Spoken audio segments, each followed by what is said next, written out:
Terneuzen sluit veel meer drugspanden dan vorig jaar. Het is vrijdag 8 november. Dit is Zeeland Nu. Stijging door strengere handhaving. Zeeuwse primeur voor de deelfiets. En raadslid Andries Jumelet is niet bang. Goedenavond. De gemeente Terneuzen heeft dit jaar al 25 drugspanden gesloten. Fors meer dan vorig jaar. Volgens de gemeente Terneuzen komt dat omdat de gemeente en de politie strenger optreden. Het is een spectaculaire stijging in Terneuzen. Van 5 gesloten drugspanden vorig jaar naar 25 dit jaar. En het jaar is nog niet eens voorbij.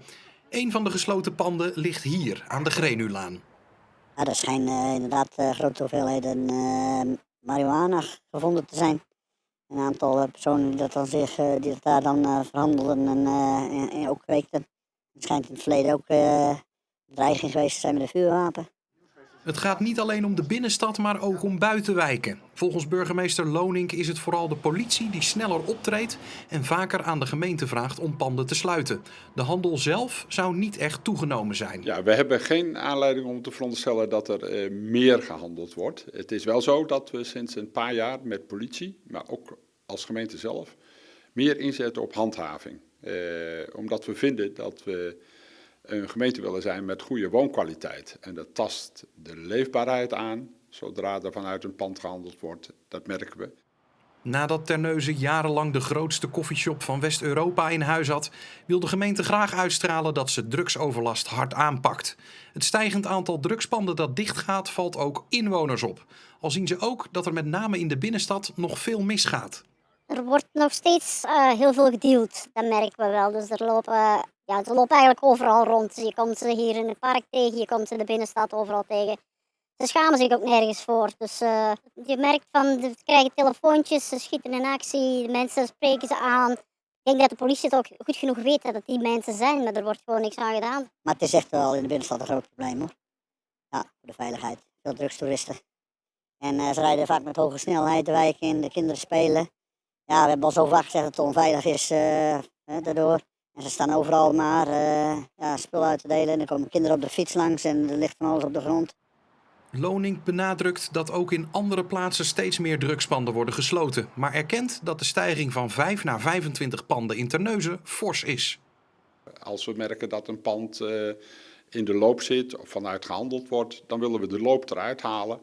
Daar hebben we mensen ook opgeroepen. Dat kan nog een andere punt zijn. Meld het. Men merkt nu dat wij handhaven en ook werkelijk optreden. Dat kan ook zijn dat dat tot meer meldingen leidt. De gemeente zegt we zitten er bovenop. Dat is ook zo. Ze doen goed werk, politie ook. Merkt u dat ze er meer zijn? Ja, ik merk ook wel dat er onder bepaalde personen een soort van spanning is. Dat ze gewoon... Ze weten dat de politie ermee bezig is en de gemeente. Hier we zitten toch goed bovenop, ja.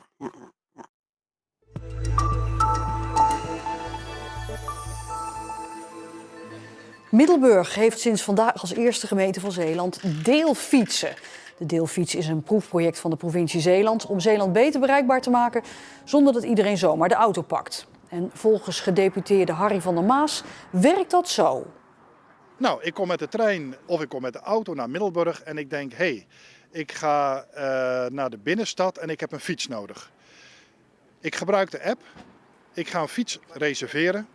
Ik zie precies via de app waar de fiets staat met een nummer erop. Ik kom bij de fiets en ik kan via de app de fiets ontgrendelen. En ik spring op de fiets en ik vertrek. De deelfietsen moeten uiteindelijk in heel Zeeland komen.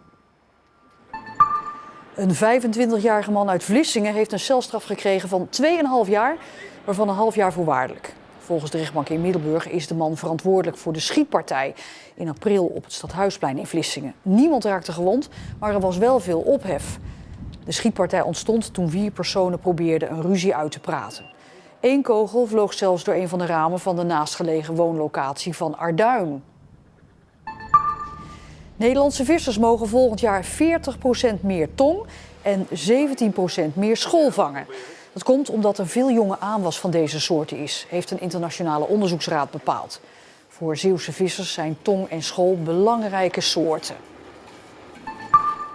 Leerlingen van basisschool De Goede Polder in Vrouwenpolder hoorden vanochtend dat het een speciale dag was voor het dorp. Vrouwenpolder werd vandaag 75 jaar geleden precies bevrijd. De leerlingen hoorden aangrijpende verhalen.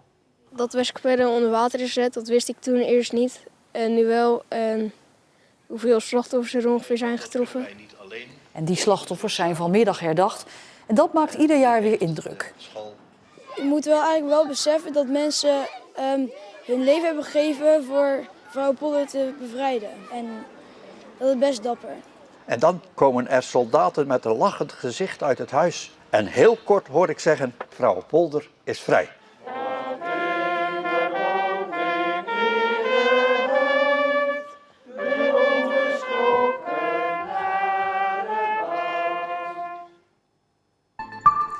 Altijd alles willen stralen op het witte doek, dan is dit je kans. De makers van de film Slag om de Schelde zoeken figuranten. Met een budget van 14 miljoen euro is het een van de grootste Nederlandse producties ooit. Die zoekt naast gewone figuranten ook echte militairen die willen figureren in de film. De belangrijkste draaidagen zijn 11 en 12 december in Brouwershaven. De film over de slag komt eind volgend jaar in de bioscoop.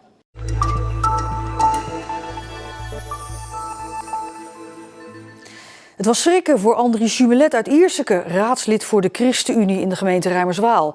Vorig weekend zijn zijn vrouw en hij opnieuw bedreigd met vuurwerk en eieren. En dan is het natuurlijk de vraag hoe ze dit weekend ingaan. Wat is het nou voor flauwekul? Het is ook nog gevaarlijk ook als je zoiets onder je gevel gooit of weet ik wat. Ja, dat wil je niet. Maar ja, dat is alleen de schrik. En wat doen die eieren dan? Ja, dat vind ik een stukje minachting. Van, we gooien eieren tegen je raam van we minachten jullie, we haten jullie op een of andere manier. Ja, het zou kunnen. En zo voelt dat dan ook? Dat voelt wel zo, ja. Maar ja, als je dus in de politiek bezig bent, dan maak je niet alleen vrienden. Toch blijft de reden voor de nieuwe bedreiging onduidelijk. Dat was 3 jaar geleden anders. Toen werd het huis bekogeld met eieren, vuurwerk en was er een dreigbrief. Allemaal vanwege de opvang van asielzoekers. De zaak van toen speelt nu volgens het echtpaar niet. En dus was het schrikken dat het 3 jaar na dato weer raak is. We zaten hier heerlijk aan de tafel, krantje te lezen. Anneke zat krantje te lezen, ik zat krantje te lezen. Muziekje op de computer aan. En het was lekker rustig. Tot we een keer wat hoorden, een hele harde knal. Een stuk vuurwerk, verschrikkelijk. Het bleek te gaan om de zogeheten Cobra 6. Vuurwerk dat de kracht heeft van een kleine handgranaat. Toen ben ik naar buiten gekomen natuurlijk. Mijn man kwam mee. We wilden gelijk even kijken, zien we nog iemand en zien we nog wat? En toen liep ik hier naar voren en toen zag ik ook dus gelijk die eieren op dat raam. Dus ik zeg tegen mijn man, het zijn weer eieren. De politie is geweest en de zaak wordt onderzocht. Ook de beveiligingscamera moet daaraan bijdragen. Maar dat neemt niet weg dat een nieuwe zaterdagavond aanstaande is. En dus is de vraag, hoe ga je die in? Nou, alsjeblieft, als een gewone zaterdagavond. Gewoon zoals we altijd gewend zijn.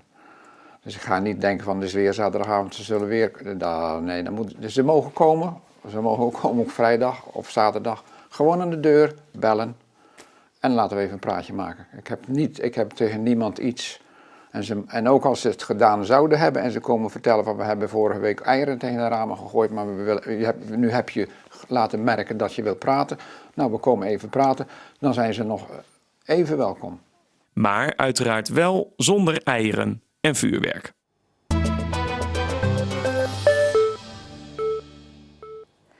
Per 1 januari worden alleen nog zogenoemde eco-design houtkachels verkocht. Dat heeft de verkoopbranche van kachels onderling afgesproken. Deze houtkachels leveren een hoger rendement en stoten minder fijnstof uit. Belangrijk in de aanloop naar strenge Europese regelgeving die in de maak is. Maar het is de vraag of de nieuwe kachels wel echt zoveel schoner zijn. Niets zo gezellig als een knapperend vuurtje. Althans, dat vindt kachelverkoper Willem-Pieter Dijkers uit Goes. Vuur fascineert, vuur is in beweging, een vuur verbindt. Dat is het mooie van verbranding, van houtverbranding. Van de sfeer die het met zich meebrengt, de warmte. Maar behalve sfeer en warmte stoot een houtkachel ook schadelijke stoffen uit. Zoals benzeen en fijnstof. Daarom gaat de houtkachelbranche per 1 januari alleen nog nieuwe, schonere kachels verkopen. Deze ecodesignkachels zouden minder schadelijke stoffen uitstoten dan hun voorgangers. Het grote verschil zit hem in de toevoer van zuurstof. En in de warmte, de temperatuur deze toestellen kunnen bereiken. Door een hogere temperatuur stoot je minder fijnstof uit. Ook het stookgedrag is van belang om uitstoot van schadelijke stoffen te beperken. Alleen schoon en droog hout stoken en zorgen voor een snelle ontbranding is het advies van dijkers. Dan is de fijnstofuitstoot minimaal. En durf ik echt te zeggen dat houtstoken een schone manier van warmte stoken en van sfeer en beleving is. En ondanks deze stappen van de verkoopbranche zelf vinden veel mensen nog steeds dat vuurtje stoken te belastend is voor luchtkwaliteit. Ze vinden dat het helemaal verboden moet worden om zelf hout te verbranden. Vanuit zijn achtertuin in Schravenpolder meet Dieter Pientka iedere dag de luchtkwaliteit. Hij doet dat namens de stichting Houtrookvrij. Ondanks de invoer van de schonere eco-designkachels blijft de stichting strijden voor een verbod op het stoken van hout. Ja, wij vinden dat je eigenlijk niet moet zeggen dat de eco-designkachel schoner wordt, maar dat die minder vies wordt. Want als je het vergelijkt met een cv-ketel op gas, zal de eco-designkachel nog steeds vele malen viezer zijn dan een gasgestookte cv-ketel. De stichting is zelfs bang dat met de verkoop van de nieuwe houtkachels de luchtverontreiniging zal toenemen. Ja, de burger denkt schoon te stoken en duurzaam te stoken met die nieuwe eco-design houtkachel. Want dat wordt ook zo gebracht, wordt ook zo verkocht. Maar wij noemen dat dus het rebound effect. Als steeds meer mensen inderdaad met die eco-design richtlijn kachel gaan stoken, zal er netto steeds meer verontreiniging de lucht ingaan. Bovendien zijn de nieuwe efficiënter brandende houtkachels volgens Pientka niet per se schoner als het aankomt op de uitstoot van ultrafijnstof. Wij zijn bang dat met het steeds efficiënter worden van die houtkachels dat er steeds meer ultrafijnstofdeeltjes vrijkomen. En die ultrafijnstofdeeltjes die kunnen nog sneller je lichaam binnendringen dan de grotere fijnstofdeeltjes en kunnen dus nog sneller gezondheidsklachten veroorzaken. Het was vandaag op sommige momenten echt zonnig. Al zagen we buien boven de Noordzee steeds dichterbij komen. De temperatuur steeg naar 10, 11 graden en er stond weinig wind. Vannacht dan zien we wat regen, maar het weekend blijft gelukkig droog. En ook weer redelijk zonnig. Maar vanaf maandag dan is er weer kans op een bui. Zometeen dan ziet u weer een aflevering van De Slag om de Schelde. Hoe werd de Sloedam veroverd in de Tweede Wereldoorlog? Vanuit Zuid-Beveland moesten de geallieerden het water over om Walcheren te bereiken. Hier kan je eigenlijk nog zien hoe het toen was. De Schotten die hingen naar beneden met de canvasboten, moesten eerst over het water. En waar nu het gewas staat, dat groene, daar was toen slekken en schorren. En dan moest je eigenlijk nog een kilometer verder naar de Walcherse kant. Nou ja, die Duitsers werden daar eigenlijk volkomen verrast.